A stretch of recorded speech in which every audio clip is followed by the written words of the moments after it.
I said. Sit down and shut up. Madison's voice pierced through the crystal-hung ballroom like a dagger wrapped in lace. You don't deserve to speak at my engagement. All eyes turned to me. My glass was still in my hand, half raised in a quiet toast. I hadn't even spoken. I didn't flinch. I didn't sit. The laughter that followed was bitter, the kind that feeds on hierarchy, on labels like successful and failure. And to them, I was the latter. Always had been.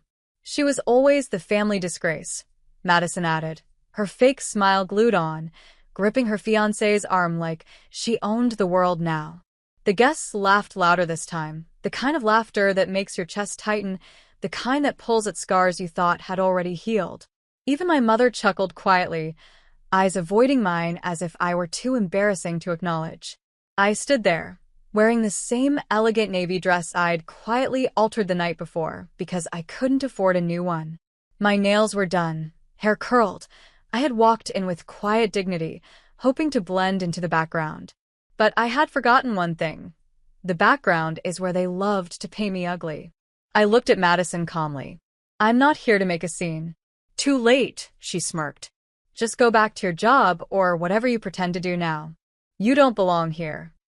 Her fiancé, Carter, gave a weak smile. The type of man who follows the money, not the morals. I used to think he was decent, until he started ignoring me in public the moment Madison said I wasn't worth knowing. That's when I moved aside. And the doors opened. He walked in like a storm dressed in a black suit, sharp, quiet, dangerous if you underestimated him. Eyes that didn't wander, shoulders that didn't slump, and in his left hand, a leather binder clutched like a weapon. Ethan. My husband. But no one knew that yet. He didn't walk in like a guest. He walked in like he owned the air they were breathing. The staff suddenly straightened, 2 security men trailed him, and even the string quartet faltered for a beat before finding the notes again. Madison blinked, her voice high-pitched now, nervous. Who's he? He wasn't on the list. He walked straight to me, placed a hand gently on my back, then turned to the crowd. His voice was calm, low, but every syllable hit like thunder. Actually, he said, raising the binder, she owns this venue. And this company. And while we're on it, he looked directly at Carter. That ring on your fiancé's hand. It's leased under my firm's name. Funny how money flows, isn't it? The silence that fell was thicker than shame. You could hear a fork drop. You could hear Madison's breath catch, her fingers twitching on Carter's arm as if trying to hold on to an image that was falling apart like wet paper. My cousin Madison, the one who called me the family stain, the one who used to rip up my birthday cards in front of classmates, suddenly didn't have anything to say. I didn't smile. I didn't cry. I just stood there, with Ethan beside me. And for the first time in my life, I felt taller than every chandelier in that hall.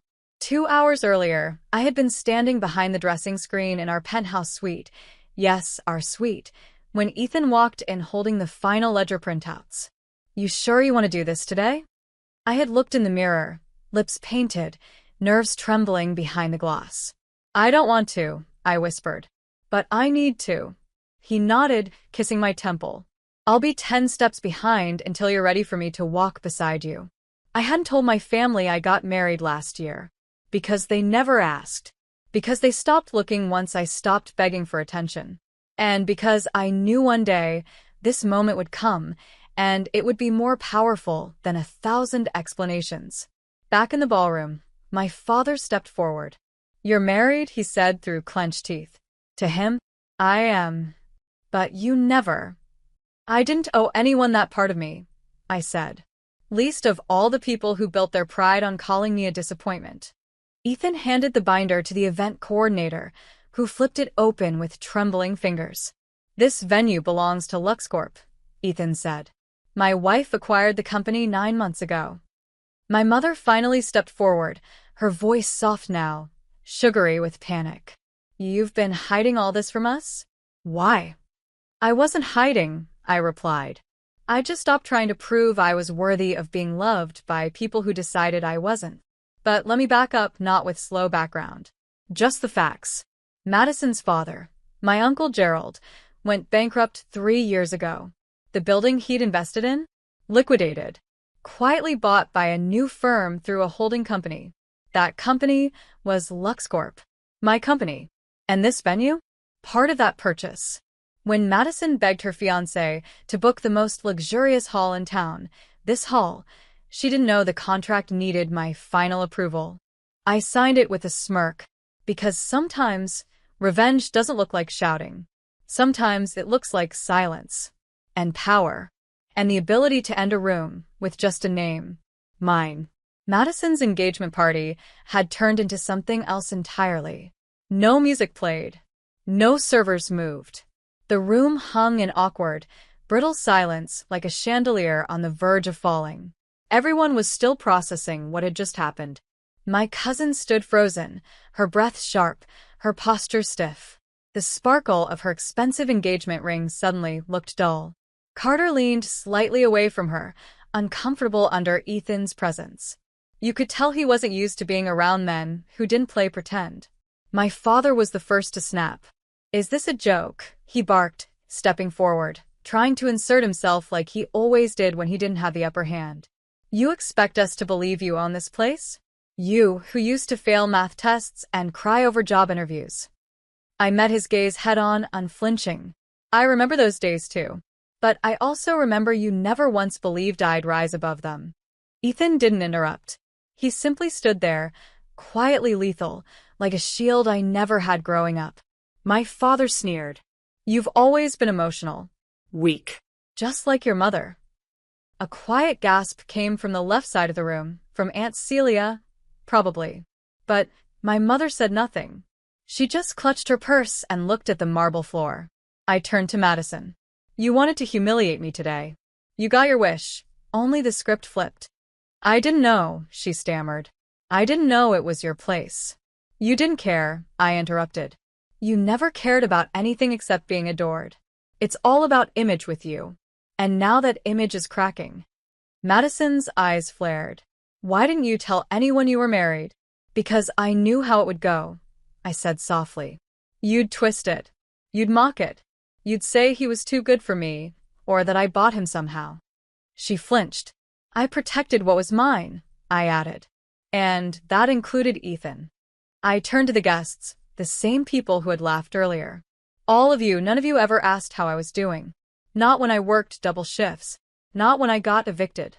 Not when I buried my best friend alone, because no one from the family came to the funeral." A whisper of shame trickled through the room like a draft through a cracked door. "And now that I'm standing tall," I said, "you want answers. You want a piece of this moment." My hands trembled slightly, not from fear, but from finally saying everything I had rehearsed in mirrors for years. "But I don't owe you this speech," I continued. "This isn't for you." Ethan leaned closer and whispered, "You're doing more than fine." Carter finally spoke, nervously adjusting his tie. "Look, I didn't know about the company thing. I just proposed because I love Madison. This has nothing to do with." "You proposed with a ring that belongs to my firm," Ethan said flatly. "So yeah, Carter, it has everything to do with me." I let the words hang, because Carter was never innocent. He'd gone along with every snide comment. He was at the family barbecue where Madison made me clean up after everyone like I was staff. He never once said a word in my defense. "Do you want it back?" Madison suddenly snapped. "The ring? Is that what this is about? You want to ruin my day?" I tilted my head. "It was already ruined the moment you opened your mouth." The guests were silent. Some were already making excuses to leave.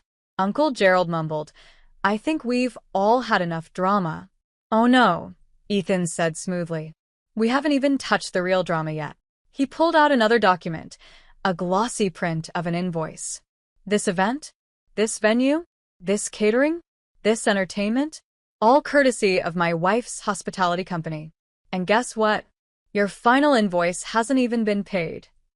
He handed it to Madison. $87,200. Madison paled. "That can't be right, Carter." He shook his head. "You said your dad was covering it." Uncle Gerald took one glance and went red.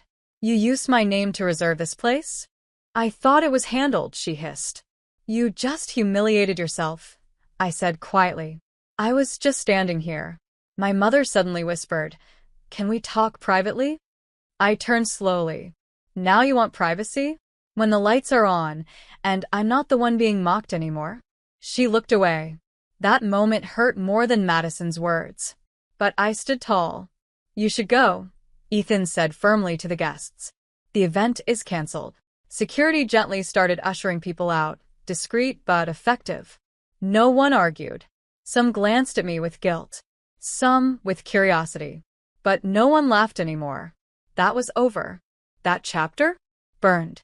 Later that evening, after the ballroom cleared and the chandeliers dimmed, I stood by the large window and watched the last of the luxury cars pull away. Ethan poured me a drink. "You didn't need me to speak," he said. "No," I whispered. "But I'm glad you did." He walked over, placed a hand on my waist. "I knew what you were capable of the moment I met you." "I didn't," I replied. "Not until tonight." He smiled. Then tonight was worth every cent. I leaned against him and watched the city blink in the distance. My name wasn't the one they laughed at anymore. It was the one they whispered. And that silence? That was power. The next morning, I woke up to 22 missed calls. 8 from my mother. 4 from Madison. The rest? Family members who'd never even sent a birthday text before. I didn't answer a single one. Ethan handed me coffee on the balcony, sunlight catching on his wristwatch. "You're trending," he said casually, nodding toward his phone. I blinked. "What?" He showed me the screen. Someone had leaked a clip from last night. Madison's outburst, followed by Ethan walking in and revealing everything, was now all over social media. The caption read, "She owns the venue and the ring? Ultimate power move at engagement party gone wrong." It had 1.3 million views. I laughed, not because it was funny, but because it was poetic. "They finally noticed me," I murmured. "They always did," Ethan said, sipping his drink. "They just hoped you wouldn't notice your own worth." Around noon, my phone buzzed again. This time, a message from Madison. "Please, can we meet? Just us. I need to explain." I stared at it. This was the same woman who had posted a group photo just 2 weeks ago captioned, "Real family. Real success. No baggage." I wasn't tagged, of course. But the message was clear. Ethan looked over my shoulder. "You don't owe her anything." "I know. Then why are you hesitating?" I set my coffee down. "Because closure's a tricky thing. You think you want it, but sometimes it's just a trap." I agreed to meet her anyway, at a small corner cafe. Neutral ground. She showed up late, sunglasses on, lips tight, like she was still trying to look untouchable. But her voice was shaky when she spoke. "I didn't know it was your venue," she said. "Or that you were married. Or successful." "That's the point, Madison," I said calmly. "You never wanted to know." She stared at her hands. I panicked. I was embarrassed. I leaned in slightly. "You weren't embarrassed when you shouted at me. You were proud." Her eyes filled up. "I didn't expect you to turn out like this. You were always quiet. Awkward." "I still am," I said. "But I'm not invisible anymore." She nodded slowly. "Everyone's talking about it. Dad's furious. Carter's distant." I said nothing. Then she dropped her voice. "I might lose everything if people keep digging." "Then maybe you shouldn't have built your identity on mocking someone else's." She looked up. "So this is it? You won't forgive me?" I breathed out slowly. "Forgiveness isn't the problem. Trust is. And respect. You never gave me either." Madison didn't cry. Not really. But something in her deflated, like the air had been knocked out of the version of herself she clung to. When we left, I didn't hug her. I didn't promise we'd reconnect. I just walked away. Because some chapters don't need a happy ending. They just need closure. Back at home, Ethan had something waiting for me. A document. I raised an eyebrow. "Another company?" He smirked. "Something smaller. A cafe chain your cousin once mocked for being too local. It's for sale." I stared at the paperwork. Why do I feel like this is step 2 of something bigger? "Because it is," he said. "You started something last night. Now finish it." I smiled. And signed. Because this wasn't just a power move anymore. This was my life. My empire. My turn. The next Sunday, my mother invited me to dinner. Not a restaurant. Our childhood home. The same house where Madison once locked me in the basement because I talked too much. The same kitchen where my father said, "You'll never make it on your own. You need us more than we need you." I said no at first. But then Ethan said something that shifted everything. Sometimes, letting them speak just gives you more proof that you've already outgrown them. So, I went. The house looked smaller. Funny how things shrink when you stop fearing them. Madison opened the door in silence. Her hair wasn't curled. Her voice wasn't sharp. Inside, the air was thick with tension. You could hear the forks on plates before anyone said a word. My father cleared his throat. "You've made quite a name for yourself." I didn't respond. I just looked around. Photos of Madison on every wall. None of me. Not even from when we were kids. My mother served food like it was any other day. Like she hadn't stood silently while I was being mocked. "We wanted to talk," she said carefully, sitting down. "As a family." I stayed standing. Madison looked down. I messed up. I stayed quiet. My father sighed. "We might have been hard on you, but we didn't expect you to throw it all back in our faces." That's when I laughed. Soft. Tired. Honest. "I didn't throw anything," I said. "I just stopped catching what you kept throwing at me." My mother looked hurt. "We were trying to protect you." "From what?" I cut in. "From ambition? From becoming something without your permission?" No one answered. So I gave them the one thing they weren't ready for. "I'm not angry," I said. "I'm not here for apologies. I'm here to let you know I don't need your approval anymore." Madison whispered. "Then why'd you come?" I looked at her. To prove I could walk into this house without shrinking. When I walked out 20 minutes later, I didn't look back. Ethan was waiting in the car, engine running, music low. "You good?" he asked. "I'm better than good," I said. "I'm done." He took my hand. And that moment right there in the car felt like the cleanest kind of freedom. Because forgiveness doesn't always look like reunion. Sometimes, it's just not needing their version of love anymore. The next day, my assistant called. "Your name's been requested for a magazine interview," she said. "Cover story. They want to talk about your journey, your brand, your resilience." I smiled. "Let's do it," I said. Because for the first time in my life, I wasn't a footnote. I was the headline. The magazine cover hit shelves 2 weeks later. The woman they called a disgrace now owns what they once denied her. My photo was simple. No glam squad. Just me in a black suit, no jewelry, standing in front of the same venue where Madison screamed at me. And inside, my full story. The real one. No sugarcoating. The layoffs. The rejections. The night I slept in my car. The day I met Ethan when I spilled coffee on his laptop and still apologized like it was all my fault for existing. And how he didn't pity me, he saw me. The feature went viral. Not because I was flashy, but because I was honest. That same week, Ethan and I hosted a formal event at the newly renovated rooftop of the venue. Yes, that venue. This time, the guest list was mine. And this time, I invited people who'd once been in the shadows like me. The quiet assistants. The overlooked waitstaff. The interns Madison once laughed at. They arrived dressed in power. The room sparkled. Not from chandeliers, but from pride. A reporter asked me during a quiet moment, "If your family walked in right now, what would you say?" I looked out over the city and said, "Nothing." They'd finally be quiet enough to listen. Later that night, as Ethan and I sat alone watching the skyline, he placed a small envelope in my hand. Inside was a letter. From the bank. "Final approval," he said. "The cafe chain is yours. Fully. No partners. All in your name." I stared at the words.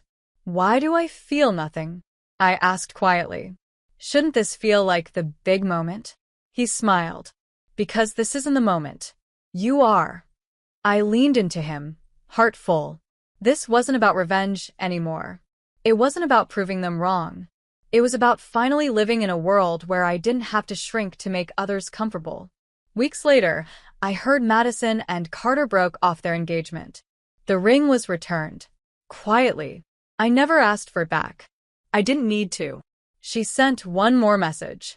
You won. I get it. You got everything. I didn't reply. Because it wasn't a competition.